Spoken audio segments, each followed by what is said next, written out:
नमस्कार, जय सनातन, जय भवानी।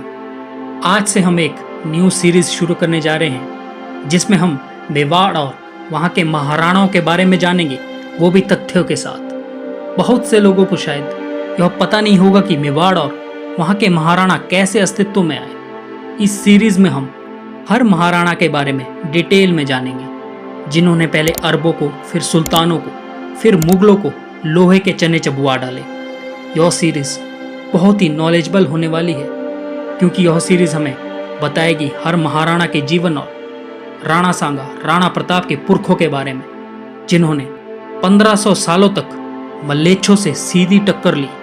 नमस्कार, स्वागत है आपका द ग्रेटेस्ट महाराणास ऑफ मेवाड़ की सीरीज के एपिसोड नंबर 1 में, जिसमें हम जानेंगे आखिरकार गोहिलोत राजवंश अस्तित्व में कैसे आया, कहां से इस राजवंश की शुरुआत हुई।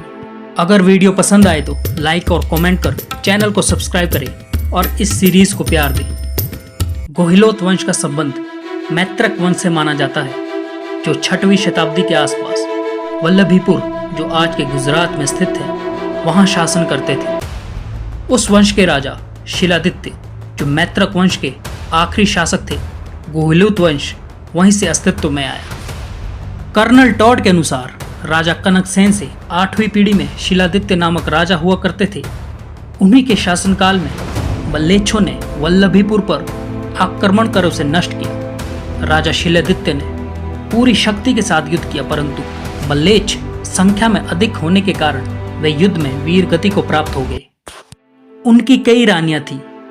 रानी पुष्पावती के सिवा सभी रानियां राजा शिलादित्य के साथ सती हुई, परंतु रानी पुष्पावती उस समय गर्भवती थी, जिस कारण उन्होंने सती न होना उचित समझा और उन्होंने संन्यास ले लिया और मलिया नाम की एक गुफा में चली गई।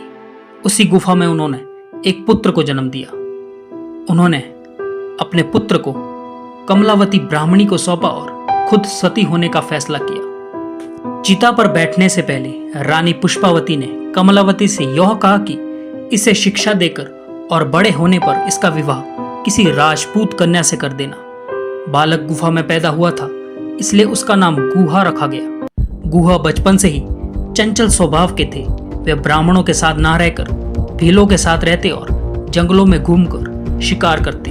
जेम्स टॉड अबू फजल और भट्ट को कोट करके लिखते हैं कि एक दिन सभी भीलों के लड़कों ने मिलकर गोह को राजा बनाया और एक भील ने अपनी उंगली काटकर अपने खून से गोह का राज तिलक किया। जब यह बात ईडर राज्य के मंडलिक राजा को पता चली तो वे प्रसन्न हुए और गोह को राज्य सौंपकर संन्यास ले लिया। आगे चलकर गोह का वंश गोहिलोत नाम से प्रसिद्ध हुआ। इस समय के बाद का कोई विशेष उल्लेख ग्रंथों में नहीं मिलता। जो कुछ मिलता है गोह के बाद 8वीं पीढ़ी के विषय में मिलता है। गोह की 8वीं पीढ़ी में नागादित्य नाम के राजा हुए। ये वही राजा नागादित्य जी हैं जिनके पुत्र आगे चलकर मल्लेच्छों की ईंट से ईंट बजा देते हैं और उन्हें ईरान तक खदेड़ देते हैं। उनके विषय में हम अगली वीडियो में जानेंगे। फिलहाल अगर वीडियो पसंद आया हो तो लाइक और कमेंट कर, साथ ही चैनल को सब्सक्राइब करें और हमें मोटिवेट करें। साथ ही इस सीरीज को प्यार दें ताकि इन महाराणाओं की गाथा हर हिंदू जनमानस तक पहुंच सके। धन्यवाद। जय भवानी।